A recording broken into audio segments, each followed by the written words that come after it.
just finished knitting row 17, and that's the last row. I'm ready to do my bind off, and for that I wrap the ending yarn tail around the loom about twice, and that just kind of gives me an idea of where to cut it.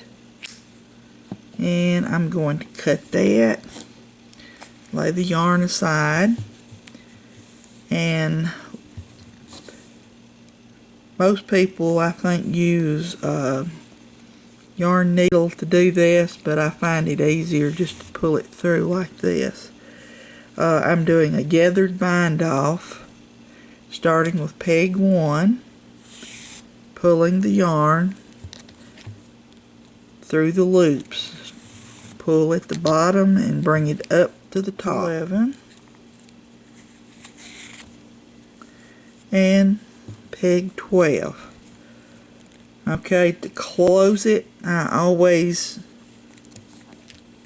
bring that ending yarn tail through peg 1 to complete the circle. And now you're ready to take this off the loom. And when you take it off, lay the loom aside. What you have is a little strange looking tube, I guess. You can see where some of the points are, and that'll shape up once we close this.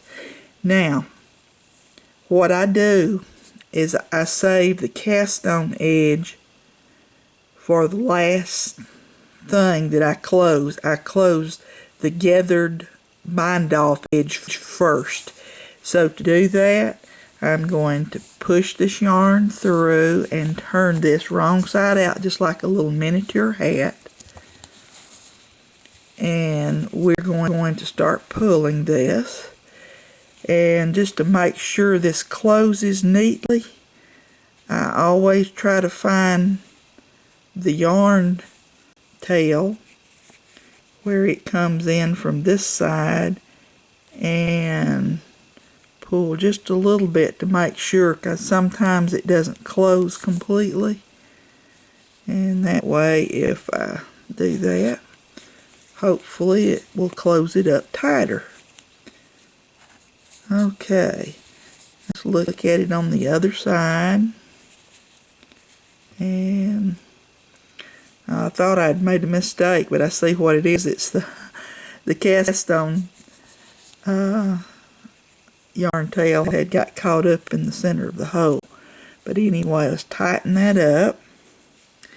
And I may need to cut the fuzzy edge off of this so I can thread it in the needle. And I have a yarn needle here. Need to twist this. This is where I should have had my needle threader laid out, because sometimes this will go through and sometimes it doesn't.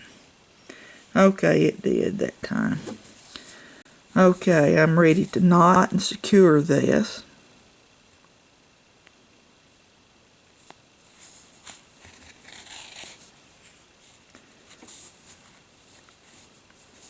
And pull it as tight as you can get it.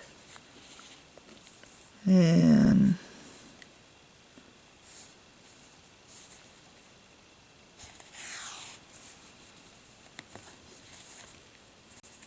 tighten that up. So that's pretty good. Now I don't cut any of the yarn tails. No waste here at all. What I do is wind this up like that and poke it right down inside and then flip it back the other way. Okay, I need some more yarn. Now it's up to you if you want to use fiber fill to stuff this with. That's just fine. I have never used fiber fill with one that I've made yet. I usually take 4 of my fingers and take this and wind this 20 times. That's 1, 2, 19, 3, 20. And there's 20 winds. This is equivalent of about 4 yards of yarn, and don't leave it in this nice neat shape, but scramble it up so it will be kind of distributed in a chaotic manner, I guess, on the inside, and then push that through.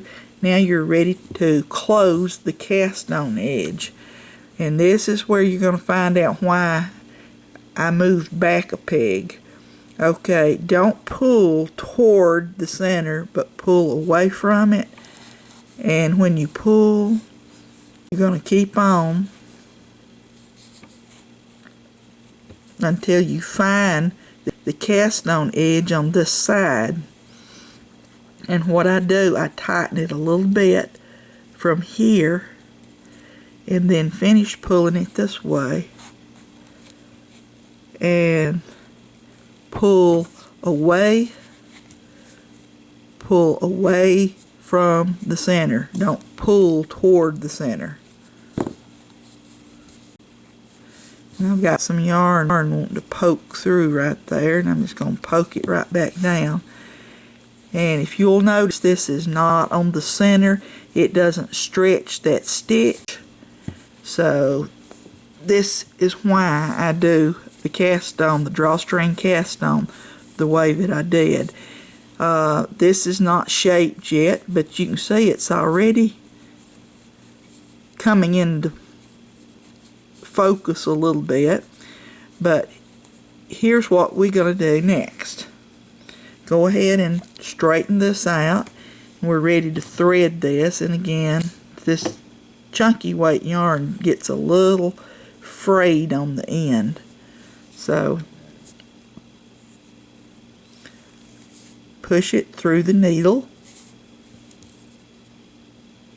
Now, where this came out on the first row, separate that back, push it back in and come out through the center.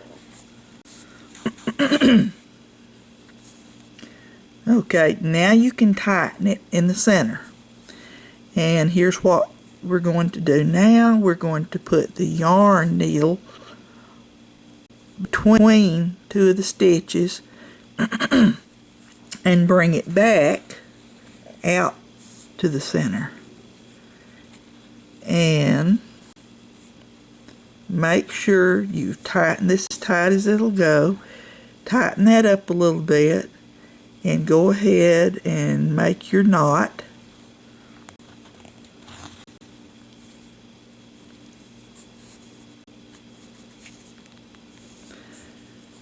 Now, we're going to hide this knot by pushing it through the center and bringing it out on the back side through the center. When you do this, this will magically pull that knot in to the middle of the Geopuff and hide it. Also, when you get to the back, do the same thing that you did on the front, and this will lock the stitches in place. Make sure you pull it as tight as it'll go, and make you a knot.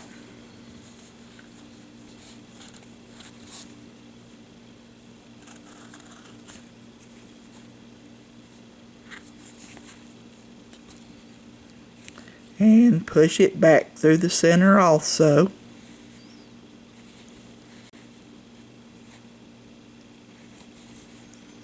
And back to the front. And there's the knot. There you see it. Now you don't. And what I do now is just push this needle into here and bring it out in one of these stitches up here.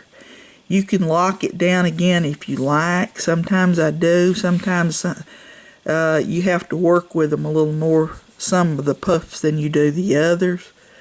Okay, and let me even this up, and this will make it work up quicker. And all I'm doing is hiding the yarn tails. I don't waste any yarn when I do this.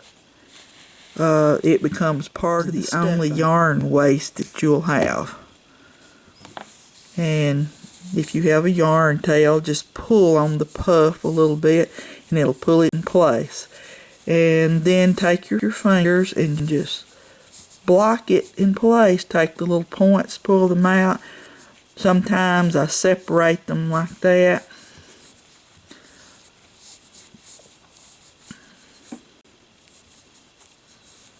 But there you have it. A perfect little Geopuff. Ready to make some more. These are so habit forming. You have no idea. It's got to where every time I get in the car and we go somewhere in the evening, I knit half of it going and then the other half coming back home. And they just accumulate really fast when you do it that way. But there you have the perfect little puff. Can't wait to see yours.